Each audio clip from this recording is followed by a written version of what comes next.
Pagpalang umaga sa inyong lahat, mga kapatid. Binabati ko rin po yung mga kapatid natin sa Paisawan, Baga Kabataan, yung lahat ng mga senior citizens, lahat ng mga YouTube na nanonood sa YouTube. Magandang umaga at sana ay mapagpala tayo ngayong umaga. Samahan nga niyo po muna ako sa maikling panalangin.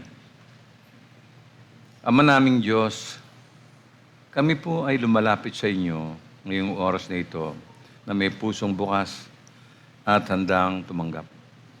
Salamat po sa pribilehiyong magtipon bilang iyong mga anak upang pagnilayan ang katotohanan ng si Jesus ang prinsipe ng kapayapaan.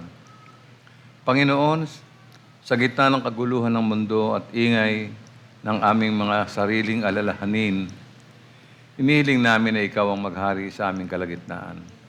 Patahimigin ninyo ang aming isip, pakalmahin ang aming puso at ihanda ninyo ang aming espiritu pang malinaw naming marinig ang iyong tinig.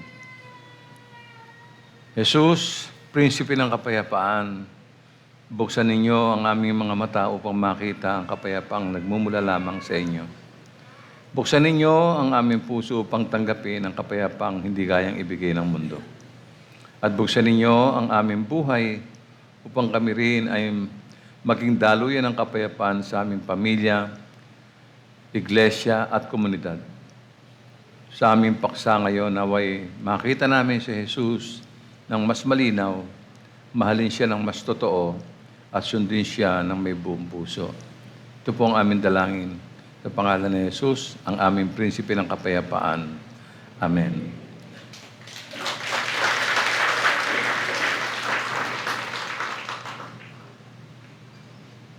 Bakit magulong mundo? No? Bakit walang kapayapaan ang tao kahit saan? Bakit nagpapatuloy yung digmaan sa iba't ibang bahagi ng mundo? Ang pinakamaikling sagot sa tanong na ito ay magulong mundo dahil ang tao ay nahiwalay sa Diyos. Ito po yung pinakadiwa, no? Wala pong tunay na kapayapaan ang sinumang hiwalay sa pinagmumulan ng kapayapaan. Ayon po sa Roma 5:12, nang pumasok ang kasalanan sa sanlibutan, pumasok po ang kamatayan. Kasama po sa kamatayan ang pagkakasira ng relasyon ng bawat isa. Ang pagkalito ng moralidad, paglaganap ng kasamaan, at ang pag-iral ng self-centeredness, paglayo ng tao sa Diyos. Ang mundo po ay hindi lamang may problema. Ang mundo ay may sakit. At ang ugat ng sakit ay kasalanan. Ang sabi ng isang Griegong pilosopo, magulo ang puso ng tao, malibang ito'y makapahinga sa iyo. Ang kapayapaan po ay hindi produkto ng salapi, relasyon, tagumpay, accomplishment, even self-care and or therapy. No? Lahat ng ito ay may tulong pero hindi sila pinagmumulan ng kapayapaan. So ang tanong muli ay bakit walang kapayapaan ng tao? Walang kapayapaan dahil ang puso ng tao ay hindi payapa sa Diyos. Hindi po nagsimula ang problema sa gobyerno, ekonomiya, o lipunan, o kaguluhan. Nagsisimula po ito sa puso. Sabi po ni Apostol Santiago sa Kabanatang 4 mula Kabanatang 1, saan nanggagaling ang inyong mga alitan at pag-aaway? Hindi ba't nagmumula yan sa masasamang nasa na naglalaban-laban sa inyong kalooban? So ano pong ibig sabihin ito? Ang ibig lang po sabihin, ang tao ay may internal conflict.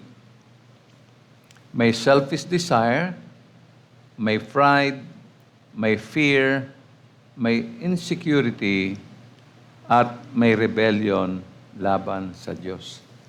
Sa pamilya, marami yan. Sa mag-asawa, meron yan. Sa mga anak, marami yan. Kaya kahit may pera, kahit may trabaho, kahit may edukasyon o kapangyarihan, walang tunay na kapayapaan kung ang puso ay hindi po nakipagkasundo sa Diyos.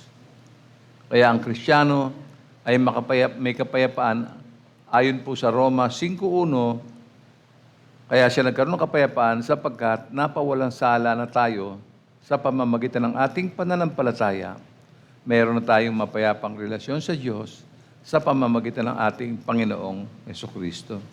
Kaya kung wala ang Kristo, wala pong kapayapaan. Ang kapayapaan ay hindi produkto ng sitwasyon o anumang kalagayan. Ito ay bunga ng relasyon sa Diyos. Bakit patuloy ang digmaan sa iba't ibang bahagi ng mundo? Bakit walang tigil? Dahil ang kasalanan ng tao ay nagiging sistematiko na po. Ang kasamaan ay tumatagal at lumalaki. Ang personal na kasalanan ay nagiging ideolohiya, politika, kapangyarihan, mga pang-aapi, kasakiman, paghahangad ng teritoryo at paghahangad ng kontrol. Kaya may digmaan, kaya may genocide, kaya may terorismo, kaya may pagsasamantala, hindi dahil kulang ang resources ng tao, hindi dahil kulang ang edukasyon, hindi dahil kulang ang teknolohiya, kundi dahil labis na ang kasalanan ng tao. Hindi sila mahirap hanapin. Tumingin ka sa paligid, makikita mo ang kasalanan. Si Jesus mismo nagsabi at mababasa natin sa Mateo 24, sa 1-7, sabi niya, makakarinig kayo ng mga labanan at makakabalita ng mga digmaan sa iba't ibang dako. Ngunit huwag kayong mababahala dahil talagang mangyayari ang mga iyon. Bagamat hindi pa iyon ang katapusan ng mundo. Maglalaban-laban ang mga bansa at gayon din ang mga kaharian. Magkakaroon ng taggutom at lilindol sa maraming lugar. Ang Panginoon po nagsalita niyan. Hindi po ito sorpresa. Ito ay bunga ng isang mundong hiwalay sa Diyos. Naging nais ng tao na maging Diyos siya sa sarili niyang buhay. Huwag siyang pakialaman. Siya ang nasusunod. Ito ang ugat ng lahat ng kaguluhan. Sariling pamantayan, sariling katwiran, sariling kapangyarihan, sariling interes, at sariling kaharian. Dahil gusto ng tao na siya ang masunod, magbabanggaan ang kanilang mga interes. Walang kapayapaan dahil ang puso niya ay hindi nakapailalim sa prinsipe ng kapayapaan. Ngayong umaga, aalamin natin ang isang mahalagang bagay na kailangan ng tao dito sa lupa. Right now, the world needs Jesus, the Prince of Peace. Opo, si Jesus lamang po ang prinsipe ng kapayapaan. At hindi lang po ito titulo. Ito ay isang katotohanan na ipinapakita niya sa buong kasulatan at sa buhay ng mga sumasampalataya sa Kanya. Una, ang kapayapaan ay isang salita na naghahatid ng magagandang konsepto. Pag sinabi mo yung kapayapaan, ito ay isang estado ng pagkakaisa at katahimikan. Ito ay ang kawalan ng puot, ang kawalan ng mental stress, o anumang pagkakabalisa. No? Sa Biblia, ang salitang kapayapaan ay ginamit sa pagsasalin. Halimbawa, shalom. Ito po yung wikang Hebreyo. Nangangahulugan na kumpleto, malinis, kapakanan at kapayapaan. And this is according to the Hebrew Dictionary. And another word is eirene. Ito naman ay sa wikang Griego. Ito ay tumutukoy sa panloob na katahimikan or internal peace at katatagan ng loob ng Kristiyano na ang pagtitiwala ay nasa Diyos sa pamamagitan ni Kristo according to some Nelson New Illustrated Bible Dictionary. No? Bakit siya tinawag na prinsipe ng kapayapaan? Ito po ay nagmula noong pamang-una sa propesiya po ni Isaias. Matatagpuan ito sa Kabanatang 9, talatang 6. Sabi po, Sapagkat isinilang ang isang sanggol na lalaki para sa atin. Ibibigay sa kanya ang pamamahala at siya ay tatawaging kahangahangang tagapayo, makapangyarihang Diyos, walang hanggang Ama, prinsipe ng kapayapaan. Ibig po sabihin, si Jesus ang pinagmumulan, tagapagdala at tagapamahala ng tunay na kapayapaan. Hindi lang siya nagbibigay ng kapayapaan, siya mismo ang kapayapaan. Ang kapayapaan ay isang katangian na lubhang kailangan ng mundo at ng iglesia sa ngayon. Kahit saan ka tumingin, kahit sa loob ng church, may makikita kang problema. Ilingan mo ang iyong mga mata at matutunghayan mo ang mga bagay na binabanggit ng Biblia. Hindi lahat ay nakakatanggap ng kapayapaan. Parang ang hirap abutin. Bakit? Well, because Roman number 1, not everyone enjoys peace. Hindi lahat ay nananagana sa kapayapaan. Alam na natin ang dahilan. Ito po'y dahil sa kasalanan. Mas pinili ng tao ang sarili niyang kalooban kaysa sa Diyos. Pumasok po ang kaguluhan, pumasok ang kamatayan, pumasok ang paghihiwalay, pumasok ang kaguluhan sa relasyon, lipunan at kalikasan. Ang mundo ay hindi naaayon sa disenyo ng Diyos dahil ang tao ay hindi naaayon sa Diyos. Kapag ang puso ng tao ay magulo, ang mundo ay magiging magulo. Nanonood po tayo ng mga YouTube. Ilan sa inyo nanonood ng TikTok. Makikita niyo po yung mga karumal-dumal na krimen na nagaganap, na nakikita natin. Makikita mo ang isang ina na pinagpapalo ng makapal na kahoy ng kanyang anak sa harap ng kanyang asawa.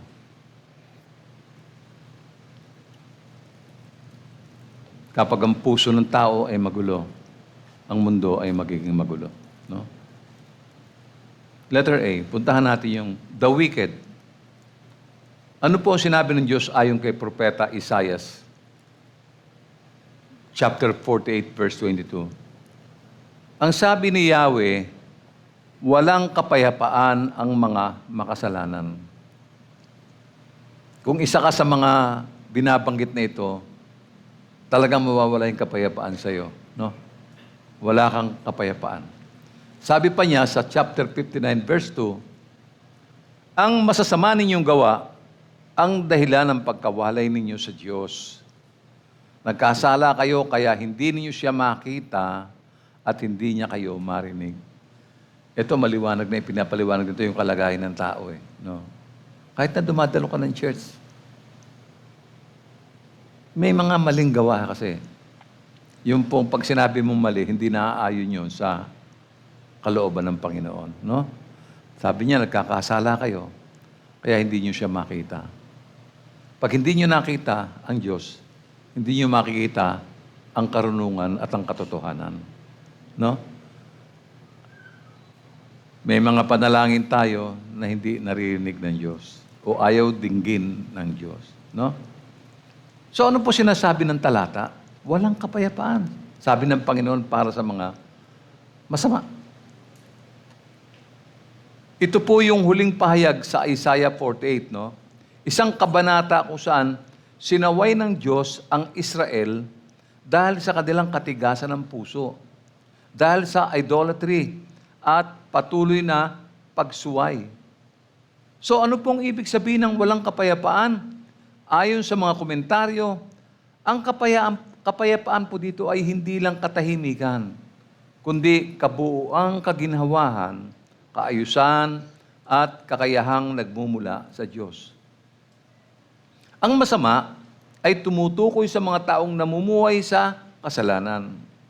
tumatalikod sa Diyos at hindi sumusunod sa kanyang kalooban. Maraming bagsak dyan. Opo, maskin po sa church, maraming bagsak po dyan. No? Ulitin ko po yun. Ang masama ay tumutukoy sa mga taong namumuhay sa kasalanan. Tumatalikod sa Diyos at hindi sumusunod sa kanyang kalooban. Di bagsak. Dahil hindi sumusunod sa kanyang kalooban. Kaya ano po ang punto? Ang taong lumalayo sa Diyos ay hindi makakaranas ng tunay na kapayapaan. Hindi ka talaga patutulugin yan. Kahit may pansamantalang saya o kahit na meron kang konting tagumpay. Kasi at the end of the day, hindi ka pa rin magkakaroon ng kapayapaan. So, bakit po binabanggit na walang kapayapaan sa masama? Batay doon sa sanggunian, dahil ang kapayapaan ay mula sa Diyos, kaloob ng Diyos, at hindi ito hiwalay sa kanyang banal na presensya. Ang kasalanan ay nagdudulot ng gulo ng isip, kaguluhan ng puso, guilt o takot, at kawalan ng direksyon. Kaya ang namumuhay sa kasamaan ay hiwalay sa pinagmumulan ng kapayapaan. Simple lang yun.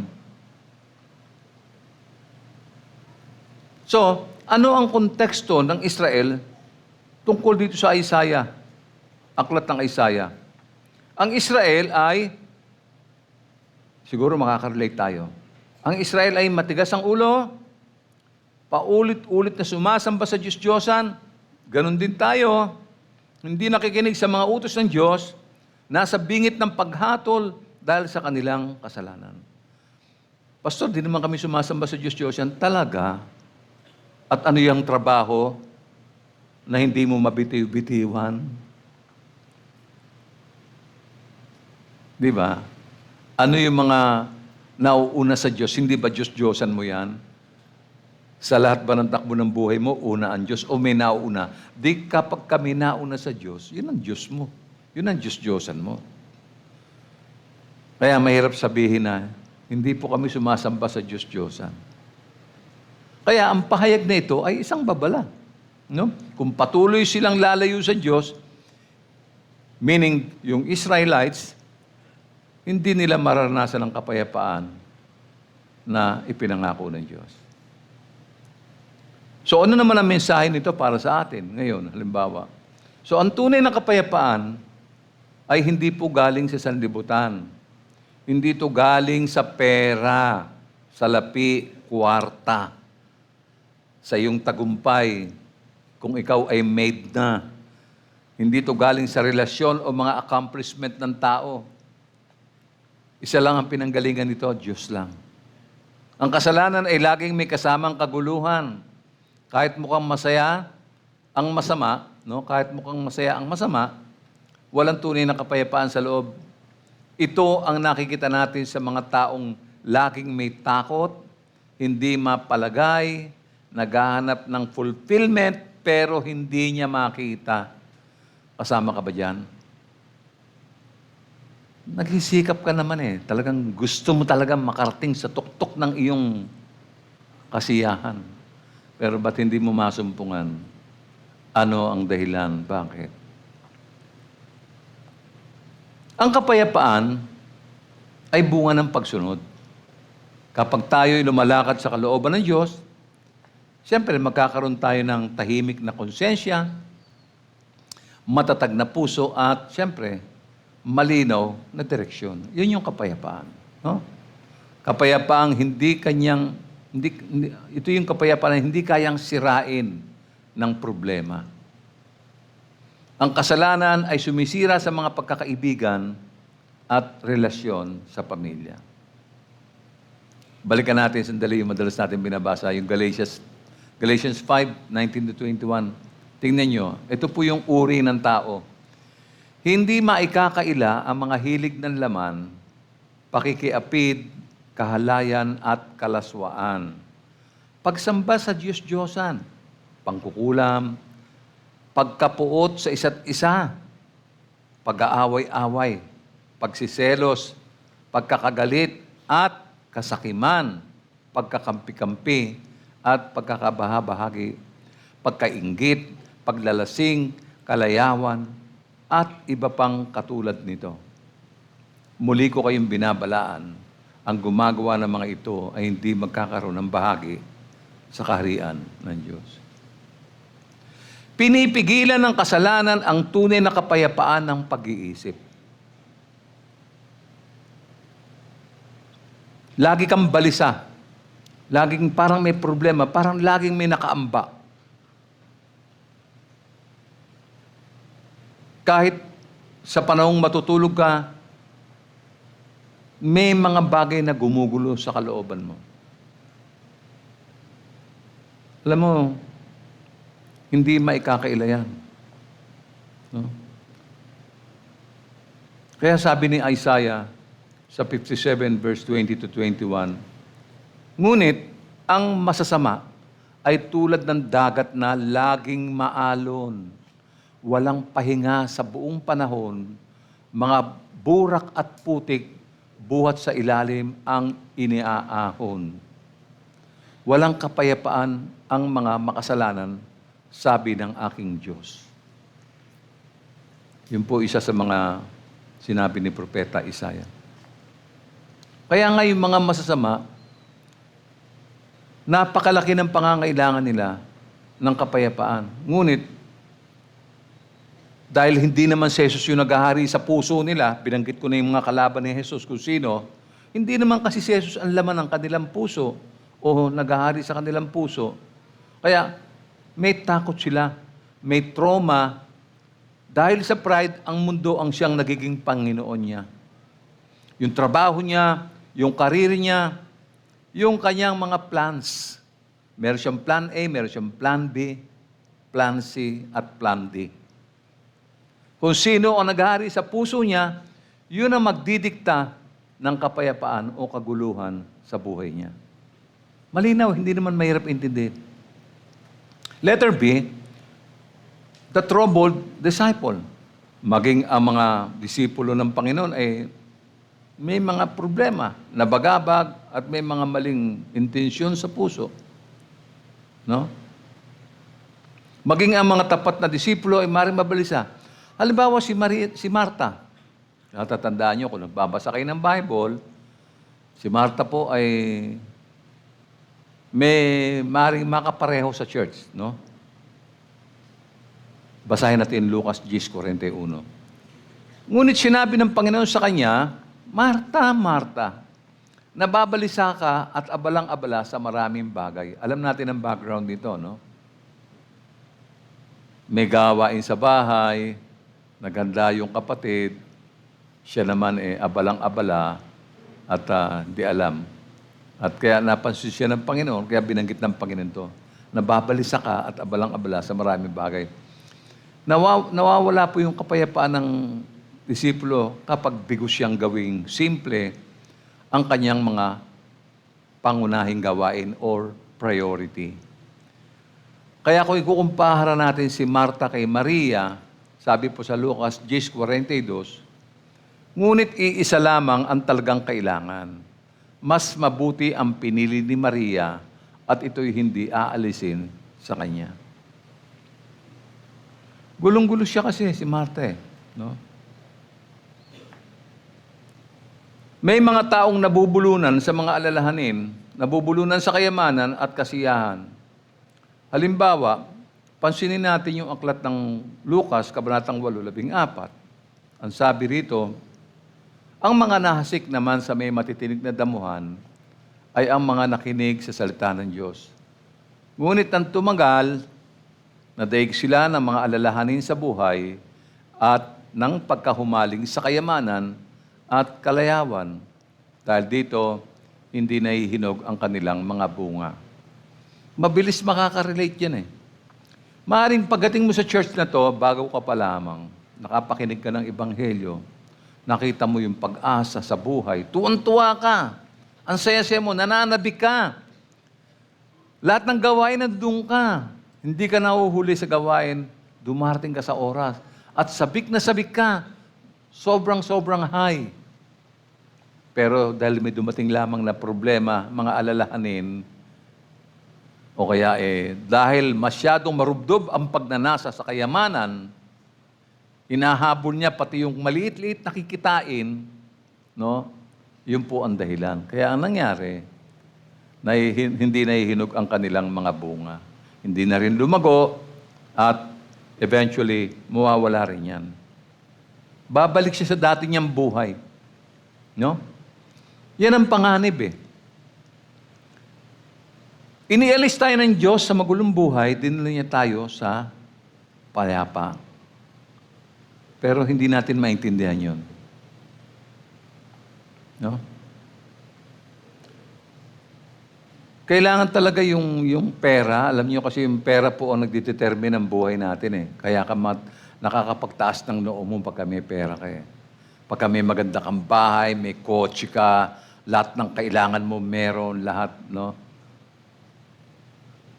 Nakikita niyo ba ngayon sa church yan? Umuunlad ng church. Dumadami ang mga sasakyan.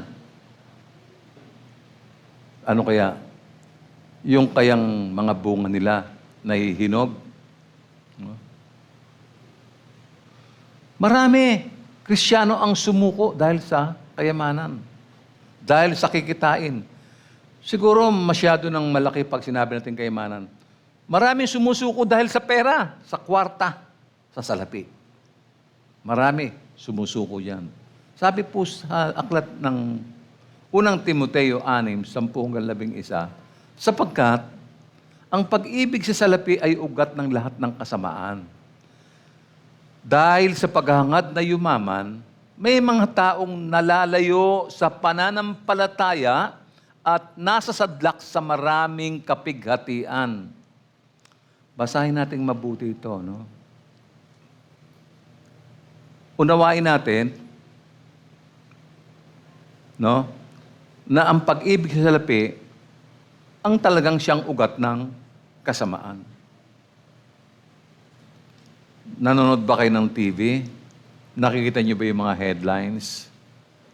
Ano po yung mga pinag-aagawan ngayon sa mundong ito ng bansang Pilipinas? Matatawag ba nating kayamanan, yung mga maleta na yan? Ano sa palagay ninyo? Wala na, yung pagkatao mo, kaya mo nang dungisan yan kasi yung kapalit niyan, maleta lang. Hindi bali nang maging masama ka sa harapan ng tao, wala silang pakialam, basta mayaman ako. Nakita nyo? Yung matagal mong pinag-ipunan, no? Yung kahalagahan ng pagkatao mo, iningatan mo, pero nabulgar dahil sa maleta. Kasi yun nga po eh. Yung pag-ibig sa salapi, sobra.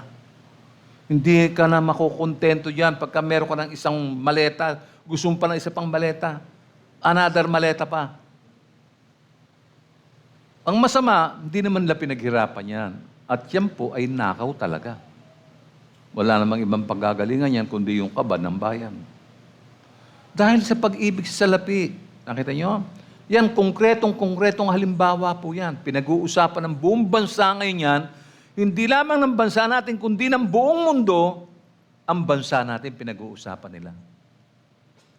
Dahil dyan. Kaya nga, may ipinapaalala doon sa mga Kristiyano na mga dumadalo sa church, sabi sa verse 11, ngunit ikaw na lingkod ng Diyos, umiwas ka sa mga bagay na ito. Sikapin mong mamuhay ng matuwid, makadiyos, may pananampalataya, pag-ibig, pagtitiis, at kahinahunan. Kasi, darating yan at dumating na sa atin. Dumating na yan. Mag-ingat ka. Kung ang priority mo yung pera, dahil may trabaho ka, yun ang priority mo, wala ka ng panahon sa church, wala ka ng panahon sa fellowship, wala ka ng panahon sa mga aralin, sa mga pagbabasa at panalangin, ibig sabihin, nilamon ka na ng pera. Yan po yun. Ipinagpalit mo yung kaluluwa mo sa pera. Yung mga mabubuting tao, madalas nangangailangan pa rin sila ng kapayapaan eh. Diba? Ang isang magandang example niyan ay yung letter C, the concerned servant. Nag-aalala siya tungkol sa mga nangyayari sa kanyang mga kapatid. Patulad ni Apostol Pablo. Mababasa natin yan sa 2 Corinthians chapter 2, 12 to 13. Anong sabi ni Paul? Nang dumating ako sa Troas upang mangaral ng magandang balita tungkol kay Kristo, binigyan ako ng Panginoon ng magandang pagkakataon upang maisagawa iyon. Ayun, meron siyang misyon. Ngunit hindi rin ako mapanatag sapagkat hindi ko natagpuan doon si Tito na ating kapatid. Kaya ako'y nagpaalam sa mga taga roon at nagtuloy sa Macedonia. Siya man ay napagabag at naguluhan. No? Meron pa siyang dagdag na kwento sa 2 Corinthians 7:5. Sabi niya, nang kami nasa Macedonia, hindi rin kami nakapagpahinga. Sa lahat ng pagkakataon ay naranasan namin ang matinding hirap, panunuligsa mula sa mga di kaanib sa iglesia at takot naman na nasa aming puso. Normal talaga yun eh. Kahit na nga yung mga taong matuwid, mga taong hindi sumasamba sa salapi, no? Ay may mga pag-aalala pa rin. No? May pag-aalala. Masin tayo, may pag-aalala tayo. Nag-aalala tayo sa mga magulang natin na hindi pa nakakilala. Yung mga kapatid natin na hindi pa nakakilala kay Kristo. Yung mga taong hindi pa nagpapasakop sa Diyos. Nag-aalala ang puso natin. Meron pa rin tayong pangamba. No? Ano pa sabi niya sa 2 Corinthians 11:28 to 29? Sabi niya, bukod sa lahat ng iyan ay inaalala ko pa araw-araw ang mga iglesia. Si Paul, misyonero, inaalala pa niya yung mga iglesia. Tayo po ay iglesia. Yung kayang pag-aalala ni Paul ay applicable sa atin. Kung may nanghihina, karamay nila ako.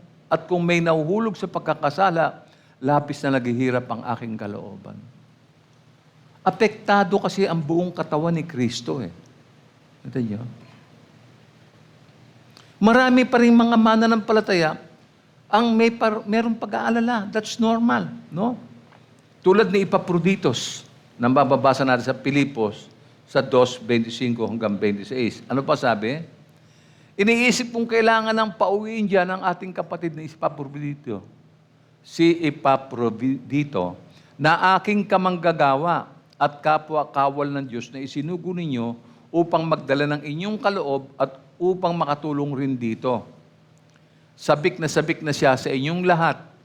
Ayan, nag-aalala siya dahil sa nabalitaan ninyong nagkasakit siya.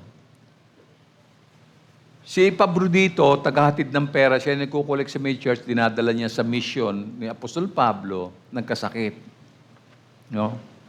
Dahil nagkasakit, nalaman ng buong church, nag-alala yung buong church. Pati siya nag-alala din na inaalala pala siya ng kanyang mga kapatid. Kaya kahit yung mga mabubuti, ay meron ding pag-aalala. Meron naman taong nalulungkot kapag nakarinig ng masamang balita, tulad ng mga matatanda. Mga gawa 20, 37 hanggang 38. Sabi rito, silang lahat ay umiiyak na yumakap at humalik kay Pablo. Labis nilang ikinalungkot ang kanyang sinabing siya'y hindi na nila muling makikita at siya'y inihatid nila sa sasakyan ng barko. Ito yung mga last days ni Paul. Sinabi niya na hindi niyo na ako makikita after this. Siguro makita na lang tayo sa langit. No? Kaya nga, kahit na yung pinaka-dedicated na naglilingkod o tagapaglingkod, nararanasan sa kanilang sarili ang pangangailangan ng kapayapaan. Kaya kung saan may pangangailangan ng kapayapaan, meron tayong magandang balita. Kahit na nagbabasa ka ng Bible araw-araw, nagpipray ka, may pumapasok pa rin pag-aalala. Halimbawa, yun nga, pag naalala mo yung isang kapatid, na mainit ito for whatever reason tumalikod, bumalik sa sanlibutan. Naayaya ng mga barkada niya, no? Maalala mo na yung kapatid niya mula bata nandito na. Masayang lumalawak sa mga gawain ng iglesia, very promising in future. And then one day, hindi mo na siya halos makita. No? Dahil abalang-abala sa kanyang mga gawain. hindi sa Diyos, kundi para sa sarili niya. Hindi ba nakakabahala yon? Hindi ba nakakalungkot yun? Anong gagawin natin? Titingnan lang ba natin sila? Hahayaan lang ba natin sila? Hindi ba pati tayo ay nababahala? At kuminsan-minsan ay nawawalan tayo ng kapayapaan. No? Ito ang dahilan kung bakit dumating ang Panginoong Jesucristo. No? Ito ang dahilan para maintindihan ng tao. Roman number 2, Jesus came to bring peace. Tulad ng sinabi, as foretold. According to Isaiah, Jesus is the messianic prophet. No? Sabi po niya sa 9:6 ng Isaiah, ulitin ko, sapagkat isinilang ang isang sanggol na lalaki para sa atin. Kaya sa isinilang para sa atin. Ibibigay sa kanya ang pamamahala. Sa kanya ibibigay. At siya ay tatawaging kahangahangang tagapayo, makapangyarihang Diyos, walang hanggang Ama, prinsipe ng kapayapaan. Yan ang dahilan kung ba't dumating si Kristo. Yan ang dahilan kung ba't dumating siya. So, hindi po aksidente na dumating ang Panginoon dito para lang sambahin siya. Ganun din kay Zacarias. Sa panahon ng kapanganakan ni Juan, ito po sinabi sa Lucas 1:76 hanggang 79. Basahin natin. Sabi niya, ikaw, anak ko, ay tatawaging propeta ng kataas-taasang Diyos, sapagkat mauuna ka sa Panginoon upang ihanda ang kanyang daraanan. Alam niyo na kung sino yan. At upang ipaalam sa kanyang bayan ang kanilang kaligtasan, ang kapatawaran ng kanilang mga kasalanan. Mapagmahal at mahabagin ang ating Diyos. Magbubukan liwayway na sa atin ang araw ng kaligtasan. Tatanglawan niya ang mga nasa kadiliman at nasa lilim ng kamatayan at papatnubayan tayo sa daan ng kapayapaan. Ang tinutukoy diyan ay walang iba kundi ang ating Panginoong Jesucristo. Yan ang dahilan kung bakit siya dumating sa mundong ito. Ang nakakalungkot, maraming tao hindi siya kilala.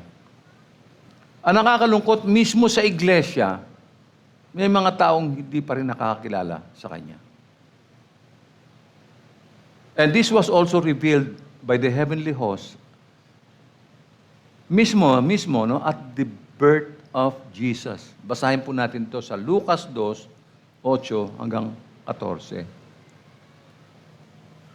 Doon ay may mga pastol na nasa parang at nagbabantay ng kanilang mga tupa ng gabing iyon.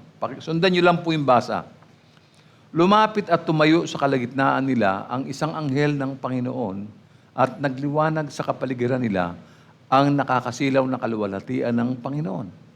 Ganoon na lamang ang kanilang pagkatakot. Ngunit sinabi sa kanila ng anghel, huwag kayong matakot.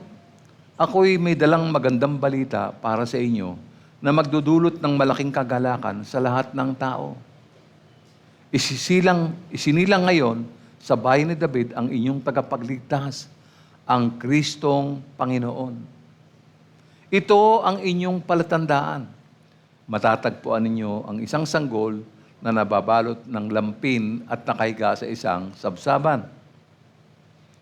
Bigla nilang nakitang kasama ng anghel ang isang malaking hukbo ng mga anghel sa kalangitan. Sila'y nagpupuri sa Diyos at umaawit. Papuri sa Diyos sa kaitaasan at sa lupa ay kapayapaan sa mga taong kinalulugdan niya. Very grandeur yung pong dating nito, bumukas ang langit, nagsilabas sa mga anghel.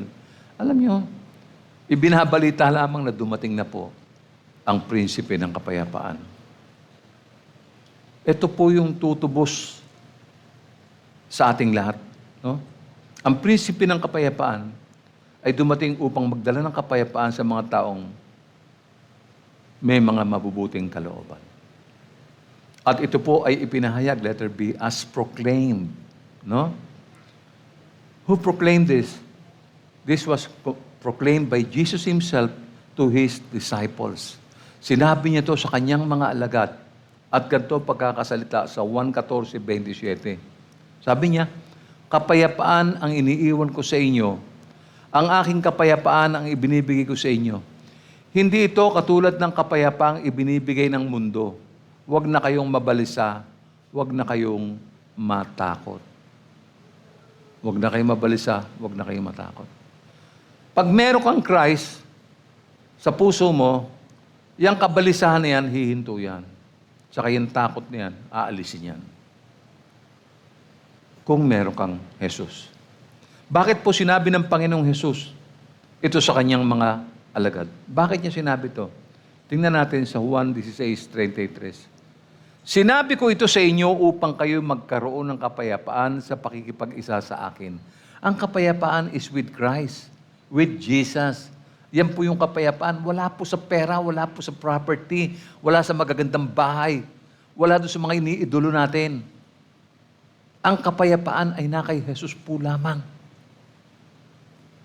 Magdaranas kayo ng kapigatian sa mundong ito, ngunit tibayan ninyo ang inyong loob. Napagtagumpayan ko na ang sanlibutan. Yeah. Ano ang binibigay ng mga talatan to? Assurance. Katiyakan. Kaya kung wala kang Jesus, wala. Kawawa nga yung mga taong, well, totoo naman siguro sa puso talaga na, lumuluhod sila, nagnonobena sila, kung ano-ano yung mga paraang ginagawa nila. Kawawa sila kasi hindi nila nakita yung tama. Hindi, ang daming taong ligaw, mas marami sa atin ang mga taong ito. Na sincerely, they are praying, they're calling upon the name of God, believing that God will save them. Pero alam niyo, kung wala si Kristo na prinsipe ng kapayapaan, wala pong kaligtasan. Wala talaga. Kaya, anong gagawin natin? Yung mga pagluhod nila, pagdunubena nila, pag-aalay nila ng kung ano-anong mga alay. Pero wala si Kristo. Hindi malinaw, hindi tinanggap, hindi nakilala ang tunay na may dala ng kapayapaan. No? Katulad ng mga Israelita, di ba? Hanggang ngayon. Kaya ang digmaan, hindi sila iniiwan eh. Tuloy-tuloy po yung digmaan. Kalaban nila lahat yung nasa paligid ng kanilang community. Syria, Lebanon, Iran, mabuti yung Egypt, medyo tahimik. Halos lahat kaaway niya, kapitbahay niya. Bakit? Tingnan natin yung mga gawa, Gis 36. Ibinigay ng Diyos ang kanyang salita sa mga Israelita. Ipinahayag niya sa kanila ang magandang balita ng kapayapaan sa pamamagitan ng Jesucristo na siyang Panginoon ng lahat. Nakita niyo? Ipinahayag sa kanila. Ipinahayag din natin sa iglesia kung sino si Kristo. Pero ang problema, marami pa rin nakakakilala lamang sa pangalan. Pero walang relasyon kay Kristo. You might be one of those attending the church regularly, pero wala naman si Kristo sa puso mo eh. Ano yung ginagawa mo? Ano yung pakitang tao, punta-punta ka dito? Anong pagkakaiba mo sa nagro-rosaryo at saka sa mga lumuluhod at saka sa nag-aalay ng kung ano-ano? Anong pagkakaiba mo ron? Pareho lang kayo.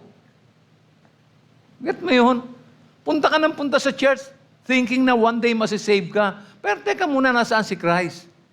Si Christ ba ang priority mo? Siya ba talaga ang una sa puso mo?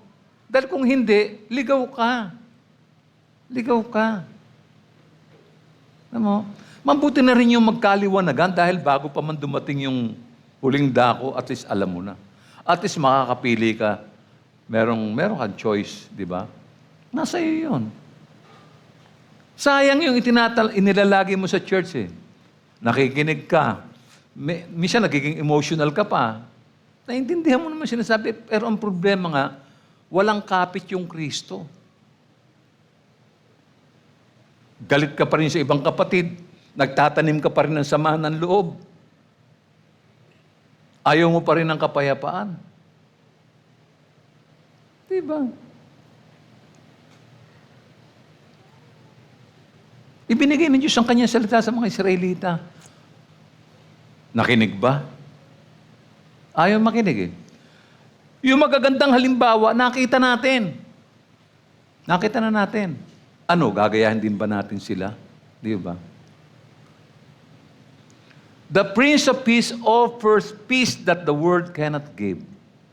Only Jesus.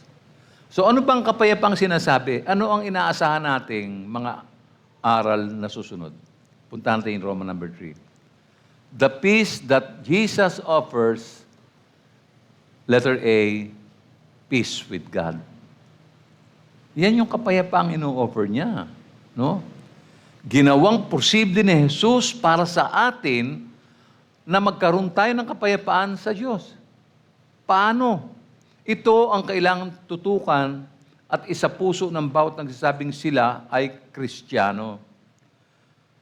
Bakit kailangan maging malalim ang pangunawa ng mga pinalaya na? Bakit kailangan malalim? Bakit? Kasi pinalaya ka na eh. Bakit nga? Intindihin mo kung ano yung luma mong kalagayan, kailan mo nakilala si Christ, kailan ka dumating sa church, kailan mo sinuko ang buhay mo, kailan ka nagpakumbaba sa Diyos. No?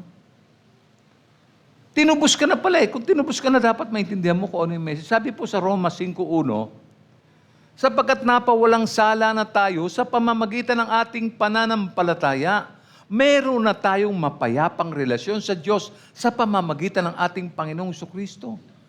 Ang Diyos ang nagladlad niyan para makita natin at masundan natin. Pinalaya ka na eh. So ano pong ibig sabihin nito? Ano ibig sabihin ng pinalaya na? Ang ibig sabihin niyan, inari ka ng ganap ng Diyos. You were already justified. Di ba? Ang inaring ganap ay isang legal na termino. It's a legal term, meaning, idiniklara kang wala ng sala ng Diyos. You know what? Nung tanggapin mo, nung magsisi ka sa kasalanan mo, nalaman mo makasalanan ka, nagsisi ka, eventually, tinanggap mo si Kristo bilang Panginoon tagapagligtas. So ano nangyari? Idiniklara ng Diyos na wala ka ng sala, kaya ka naging malaya. Hindi dahil malinis ka, kundi dahil tinakpang ka ng katwiran ni Kristo. No? Ang hatol na dapat na ibinigay sa iyo, yung hatol na dapat ibinigay sa atin lahat ay inako na ng ating Panginoong Jesucristo. Ito niyo? Naintindihan mo ba yan? Kasi kung naintindihan mo yan, hindi ka na magpapatuloy sa mga ginagawa mo. Kung naintindihan mo yan, hindi mo na gagawin yung mga ginagawa mo. Mahiya ka at matatakot ka. Hahatulan ka ng Diyos eh. Sa halip na hatulan ka ng Diyos, inako ng kanyang anak na si Kristo Jesus ang lahat ng kasalanan mo. Kaya ka na ngayon ay inari ng ganap ng Diyos. Kasi bayad ka na eh. Binayaran ng Panginoon yun eh. Tinubos ka. Di ba? Ang pagbabago ay hindi yung unti-unting proseso. No? Bunga ng mabubuting gawa, kaya gumanda ang buhay mo, o kaya ay nakabase sa performance. Wala po. Walang kinalaman yan sa... Itong kaligtasan mo, yung pagiging ganap mo, ay isang deklarasyon. No? Ito ay isang regalo ng Panginoong Diyos. No? Ito po ay ang natapos na ginawa ng ating Panginoon. Tapos na po yun eh. Yung salvation, remember the day you surrendered your life, you accept Christ, tandaan nyo, pinag-pray pa nga kayo rito, di ba? Ligtas ka na noon. O hindi naman ibig sabihin na hindi ka na nagkakasala. Pero kasi, kahit na nagkakasala ka, bumabalik ka sa Panginoon talaga eh. Hindi ka lumalayo. Maraming beses ka nagkakamali, pero alam mo ang Diyos, patuloy ka niyang binibigyan ng pagkakataon. Kasi nga mahal ka na, kasi inari ka na niyang ganap eh. Ikaw ngayon ay anak na niya eh. Naintindihan mo ba yung posisyon mo? Eto ang Diyos, eto ka. Inari ka ng Diyos, kinuha ka ng Diyos. Binigyan ka ng kanyang katwiran. Ano ang hindi mo naintindihan doon? No? So, sa pamamagitan ng pananampalataya, hindi po sa pamamagitan ng gawa. No? Ang justification po ay hindi bunga ng relihiyon. Kaya hindi dahil napawalan sala ka, dahil sa relihiyon mo, dahil sumunod mo yung batas, dahil may mga mabubuti kang ginawa, dahil mabait ka. Hindi po. Ito ay pananampalataya sa ginawa ni Jesus. Hindi tayo iniligtas ng ating performance, kundi ng kanyang biyaya. No? Meron na tayong kapayapaan sa Diyos. Ang tanong siguro ay, anong uri ng kapayapaan?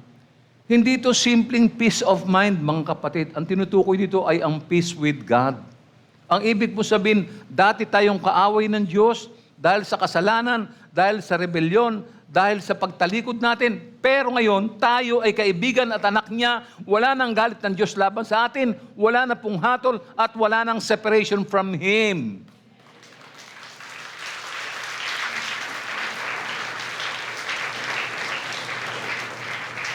Ang relasyong ito ang nag-restore, no, sa atin. Ito ang pinakamahalagang kapayapaan sa buhay ng tao. Alalahanin mo yan, kapatid. Dati ang punta mo impyerno. Biro mo yun, bago ka pa dumating sa mainit na kalagayan, sinaklot ka na ng Panginoon. Isipin mo yan. Kaya nga yung katapatan natin, talagang una sa Diyos eh. Kasi kung wala naman siya, ano magagawa ng mga napaghirapan natin? Bahay, kotse, sasakyan, pagkain masarap, makakagamitan, at kung ano. Anong halaga nun? Eh kung hindi ka naman naligtas, anong halaga nun? Ngayon, kahit nalugaw lang ang almusal mo sa umaga, dahil payapa ang kalooban mo, dahil alam mo ligtas ka, maligaya ka, masaya ka. Kaysa naman yung ang dami mong ang pagkain, wala ka namang gana, masakit ang ipin mo, hindi ka makanguya. Di ba? So ano ang kahalagahan nito sa buhay ng isang mananampalataya? Hindi na po tayo nabubuhay ngayon sa guilt. Nag-aalala tayo na, naku, paparusahan ako ng Diyos, lagot ako. Ang hatol ng Diyos ay tinanggal na. Hindi na tayo alipin ng kahapon. Wala na po yun. No? Hindi na tayo takot sa Diyos. As in, takot na ako, eto na Diyos, papatay na ako. Hindi po ganon. No? Hindi na tayo takot sa Kanya. Hindi na siya galit sa atin. Tayo tinanggap na, minahal at pinatawad na. Ilagay mo sa puso mo yan. Mark it. Kasi pagka ganyan, mahihiya kang gumawa ng mali eh. Pagka alam mong ganyan, maliwanag na maliwanag sa iyo yan, mahihiya ka. No? May tiwala tayo sa Kanya. Hindi tayo lumalapit bilang dayuhan, bilang bisita, kundi bilang anak. Nakakalapit na tayo ng diretso sa Diyos. Meron tayong katiyakan ng kaligtasan kung ang kapayapaan ay nakabase kay Kristo. Hindi ito nawawala dahil hindi ito nakabase sa atin. No?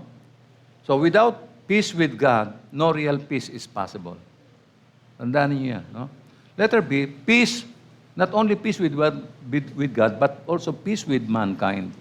May mga katabi ka dyan, may mga kalugar ka sa community. No? O paano madadala ang kapayapaan?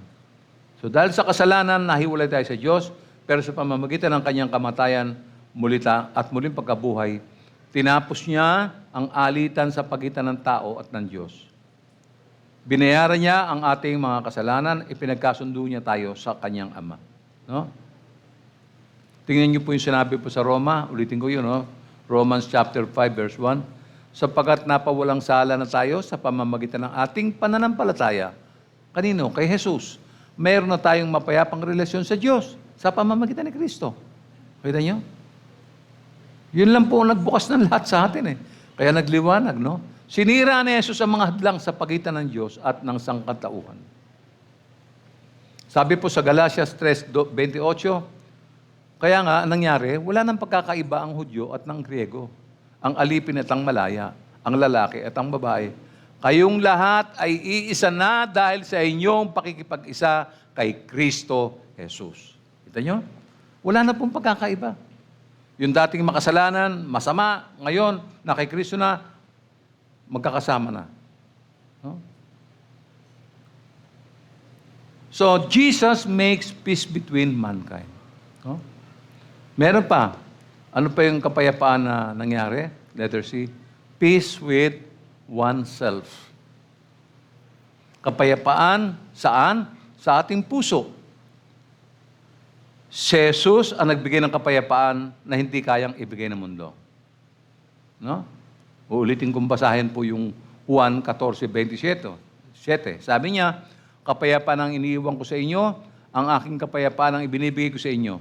Hindi ito katulad ng kapayapaan ang ibinibigay ng mundo. Huwag na kayong mabalisa, huwag na kayong matakot. Merong word of assurance, no? Ito ang kapayapaan na hindi nakadepende sa anumang kalagayan o sitwasyon.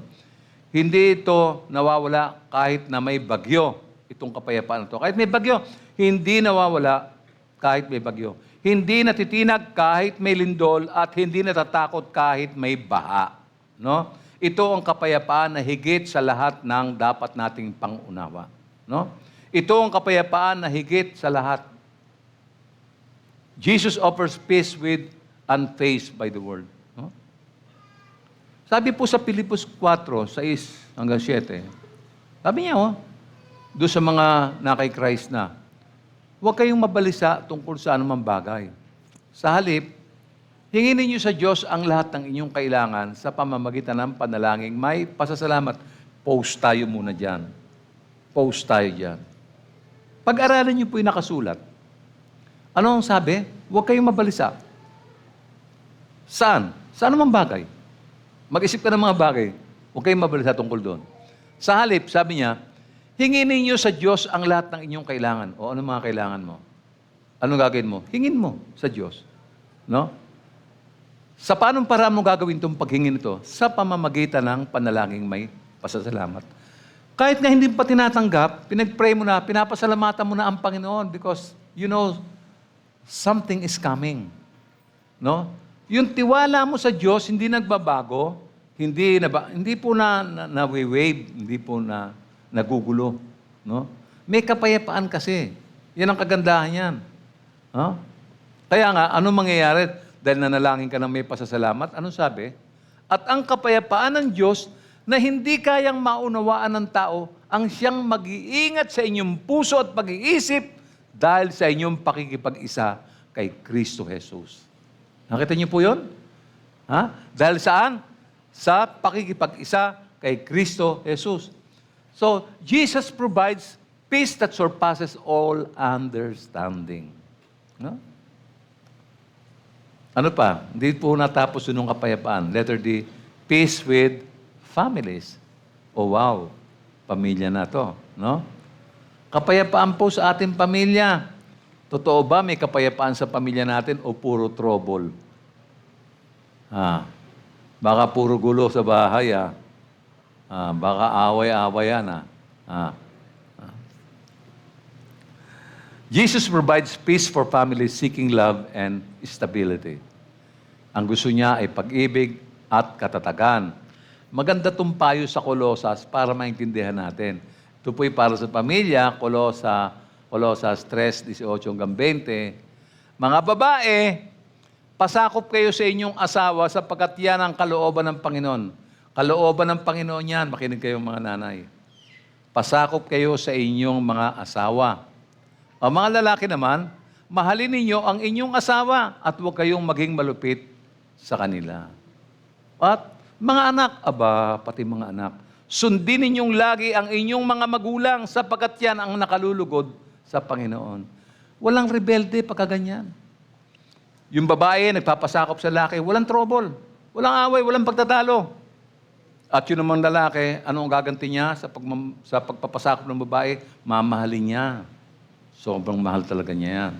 At yun namang mga pinapakain sa bahay at nakikitira na parang mga nag-uupa na hindi nagbabayad.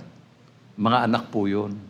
Sabi sa mga anak, sundin ninyong lagi ang inyong mga magulang. Mahiya kayo, palamon lang kayo ron. Pinatitira kayo libre. Free board and lodging. Kaya magbigay galang kayo sapagkat yan ang nakalulugod sa Panginoon. Kailangan minsan pitikin natin No? Lumalabis yung mga anak. Akala mo kung sino sila sa tahanan. Palamon lang kayo. Paaral kayo, pabihis, pakain. No? Di ba nakakaya yun? Tapos kung umasta kayo, akala nyo mga maid na kayo. No? Lalo na pagka nagkatrabaho na, akala mo kung sino na. Huwag ka naman sanang tamaan ng kulog. No? Ano pa po? Peace with brethren. Kapayapaan sa piling ng mga kapatiran. Jesus provides peace between brethren.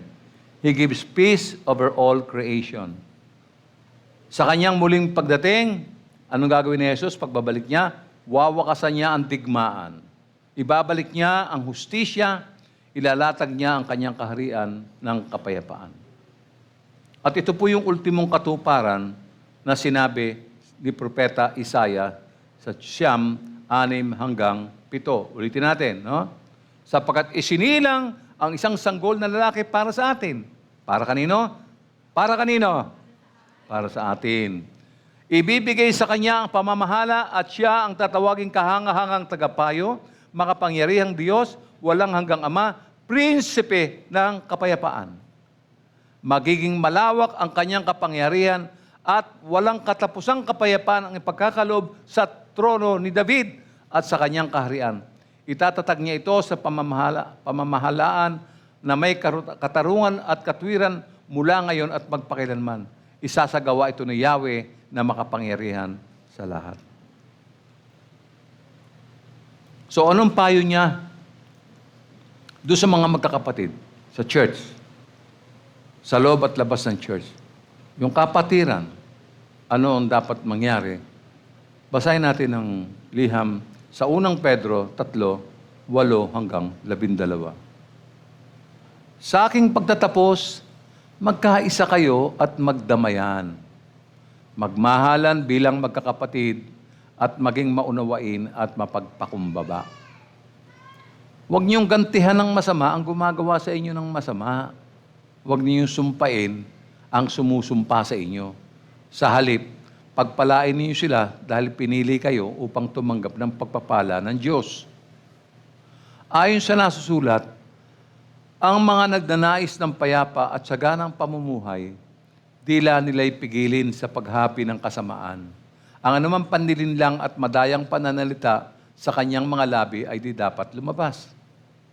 Ang masamay iwasan na at ang gawin ay ang tama. At ang laging pagsikapan ay buhay na mapayapa. Ang mga mata ng Panginoon sa matuwid na katuon, sa kanilang pagdaing, siya'y nakikinig.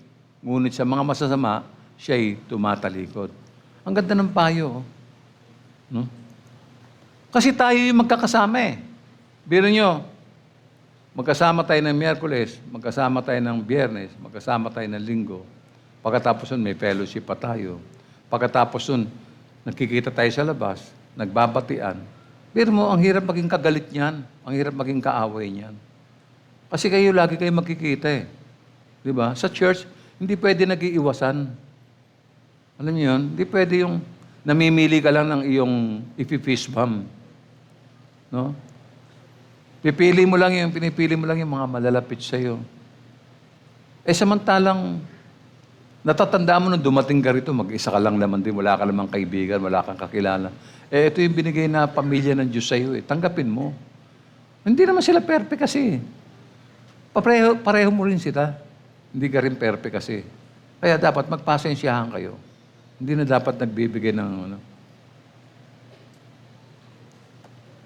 Sumunod ay, ito po yung mahirap, peace with enemies. Pakinggan natin ang payo ng Panginoon sa Mateo 5:44. Ngunit ito naman ang sinasabi ko. Ibigin ninyo ang inyong mga kaaway at ipanalangin ninyo ang mga umuusig sa inyo. Tapos ang kwento. No? Natatandaan ninyo, nung nabubuhay pa ang Panginoon, ano pong ginawa ng mga tao sa Kanya? Anong ginawa niya sa mga tao? Di ba, naglingkod siya, yung mga may sakit, pinagaling niya, pinakain niya, ginamot, at kung ano-ano pa, ipinanalangin. Pero anong ginawa ng mga tao nung huling dako? Magkakaisang tinig sila, ipako sa krus. Anong reaksyon ni Jesus? Nagalit ba si Jesus? Di ba? Pero may mga taong pinagaling mo, yung may ketong, wala naman dun eh. Hindi mo naman nakita na eh. Yung mga taong nakahandusay, yung mga taong di makabangon, di ba? Yung isang patay na binuhay pa, di ba? Lahat yung ginawa ni Jesus eh. Tapos sasabihin ng mga tao, ipako sa krus, ipako sa krus. Di ba nyo, ano sabi, nagalit ba ang Diyos? Nagalit ba si Jesus? Anong ginawa ni Jesus? Tinawag ba niya ang laksa-laksang anghel at pinasalakay para patayin ang lahat ng mga tatay at nanay? Hindi po. Ano sabi sa Lucas 23:34? Una, sinabi ni Jesus, Ama, patawarin mo na sila sapagkat di nila nalalaman ang kanilang ginagawa. Minsan yung ganyan yung mga tao sa paligid natin eh. Kaya sila nakakagawa ng kasalanan, hindi nila alam eh. No? O talagang minsan dahil masama talaga ang puso nila, masama motibo nila. Pero hindi naman tayo dapat na makipagkagalit sa kanila eh. No? Para merong kapayapaan sa paligid. Biro mo, isipin nyo yung lugar ninyo, magkakapit bahay kayo. Biro mo, pipili ka ng dadaanan paglabas mo. Pagdating mo sa kanto, may tutumbukin kang kaaway, baliko ka sa kanan. Pagdating doon sa kanan, meron ding tama, kakaliwa ka na naman. Ang hirap makarating sa church. Yung 500 meters, nagiging 1 kilometer. Nanyo? Hindi nyo napapansin niya, may mga kaaway kayo, may mga kagalit kayo. Make peace with them. Kasi anak ka naman ng Diyos eh. Hayaan mo na. Hayaan mo na. Batiin mo na. Sa pamamagitan ng tuntunin at halimbawa, ipinapakilala po sa atin ni Jesus kung paano gumawa ng kapayapaan. Ano ibig sabihin nito para sa atin ngayong umaga? Kung si Jesus ang prinsipe ng kapayapaan, think about it. Kung si Jesus ang prinsipe ng kapayapaan, hindi tayo dapat mabuhay sa takot, hindi tayo dapat mabuhay sa guilt, hindi tayo dapat mabuhay sa kaguluhan ng isip, at hindi tayo dapat mabuhay sa galit at hindi pagpapatawad. Yun ang pinakamahirap natin eh. Yung pagpapatawad. Humingin na ng tawad sa'yo, pero meron pa rin. Ayaw mong pakawalan yan, no? Yan po. Ang kapayapaan po ay hindi lang po pakiramdam. Hindi po siya pakiramdam. Ito ay bunga ng pamumuhay sa ilalim ng paghahari ng ating Panginoong Hesus. Yan po yun. So, ano po ang tanging solusyon sa mga bagay na ito? Hindi bagong sistema ang kailangan natin, hindi bagong gobyerno, hindi bagong batas, hindi bagong kultura, hindi bagong mindset, kundi bagong puso. New heart. At ang tanong, at ang tanging makapagbibigay nito ay si Jesus lamang dahil siya ang prinsipe ng kapayapaan. Ganyan? Basahin pa natin yung Efeso 2:14. Sapagkat si Kristo mismo ang nagbigay sa atin ng kapayapaan dahil ang mga Hudyo at ang mga Hintil ay kanyang pinag-isa. Sa pamamagitan ng kanyang katawan, pinawi niya ang alitan na parang pader na naghihiwalay sa atin. Tandaan mo to kapatid, kapag ang tao ay napatawad napagkasundo na ito sa Diyos, puspos na po ito ng Espiritu, napapailalim na sa paghahari ni Kristo, doon pa lang siya nagkakaroon ng tunay na kapayapaan. No?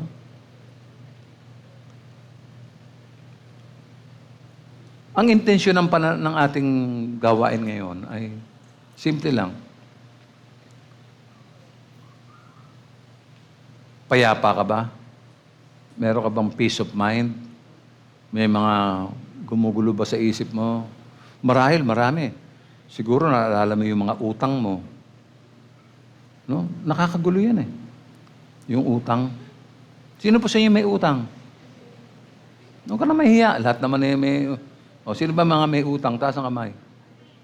Ang dami ah. Tama? Utang saan yan? Sa tindahan. Utang sa credit card. Utang sa kapitbahay. Di ba?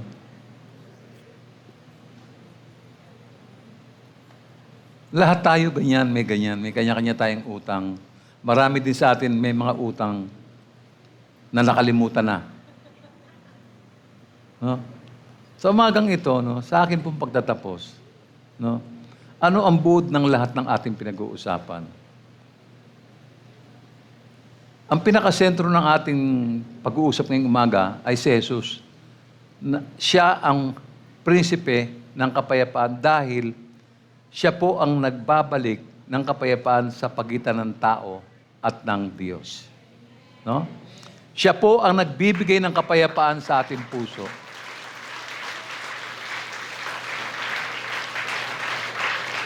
Siya rin po ang gumagawa ng kapayapaan sa ating relasyon. Siya rin ang naghahari at nagbibigay ng kapayapaan sa kanyang pagbabalik. May ganyan ka bang kapayapaan ngayon, kapatid? No? So, payapa ka ba ngayon? Wala na bang gumugulo sa isip mo? O meron kang mga ginagawang masama na humahadlang sa iyo para hindi ka magkaroon ng kapayapaan? Pag-isipan mo yon. Meron ka bang mga maling prioridad kaya nawawala yung kapayapaan mo? O may mga alalahanin ka ba na naghatid sa puso mo ng pagkabalisa? Tandaan natin, mga kapatid, si Jesus, ang prinsipe ng kapayapaan, ay nakahandang ibigay sa iyo ang kanyang kapayapaan ngayong umaga. Tulad ng panalangin po ni Apostol Pablo sa 2 Thessalonians chapter 3, verse 16. Ito ang prayer ni Paul. Ang Panginoon na pinagmumula ng kapayapaan, ang siya nawang magkaloob sa inyo ng kapayapaan sa lahat ng paraan at pagkakataon. Naway sumayin niyong lahat ang Panginoon. Amen? Amen. Purihin po natin ang makapangyarihang Diyos.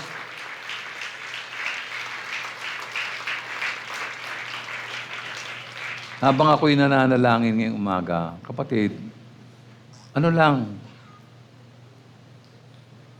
huwag mong patigasin ang puso mo. Huwag kang manangan doon sa mga galit mo, sama ng loob mo. I-release mo ngayong umaga lahat. Para masaya ang fellowship natin mamaya. Maganda yung pagsasama-sama natin magkakapatid, no? Nanyahan ko po ang lahat na tumayo.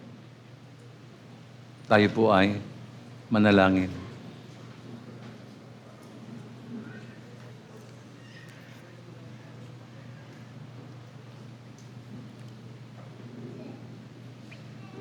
Tayo po ay nakahanda na. Panginoon Diyos, kami po ay nagpapasalamat sa kapahayagang aming natanggap ngayon. Salamat po dahil muli mong pinalalahanan ng aming mga puso na si Jesus ang aming prinsipe ng kapayapaan. Ang tanging makapagpapatahimik ng aming isip, makapagpapagaling ng aming sugatang puso, at makapagbabalik ng kaayusan sa aming buhay. Salamat, Ama, dahil hindi mo kami iniwan sa gitna ng kaguluhan ng mundong ito. Sa halip, ibinigay mo sa amin ang iyong anak upang kami ay magkaroon ng kapayapaan na hindi kayang ibigay ng sino man o anumang bagay dito sa mundo. Salamat po dahil sa Kanya, kami ay napatawad, tinanggap, at pinagkasundo sa iyo. Panginoong Hesus, hayaan mo ang kapayapaan mo ang maghari sa aming mga puso ngayon. Turuan mo kaming magtiwala sa iyo, magpasakop, at lumakad sa iyong kalooban araw-araw. Kung may mga bahagi ng aming buhay na magulo, takot, o kabigatan, Panginoon, ikaw ang magiging katahimikan namin. Kung may mga relasyon na nasira, ikaw ang magiging tagapag-ayos nito. Kung may mga puso na pagod na, ikaw ang magbibigay ng lakas at pahinga. Sa aming pag-uwi, Panginoon, dalhin mo kami na may kapayapaan. Bantayan mo ang aming mga pamilya. Ipagkaloob mo po ang kapayapaan sa aming tahanan, sa iyong iglesia, at sa aming komunidad. Maraming salamat at lagi naming inaalala ang iyong kapayapaan. Ito po ang aming dalangin sa pangalan ni Jesus, ang aming prinsipe ng kapayapaan. Amen. Tanggapin natin ang pagpapala ng Diyos. Nawa ang pag-ibig ni Kristo ang mag-ingat sa inyong puso at nawa ang lakas ng banal na Espiritu ang gumabay sa inyong bawat hakbang. Pagpalain kayo ng Diyos ngayon at magpakailanman. At ang lahat ng pinagpala ay magsabi ng Amen.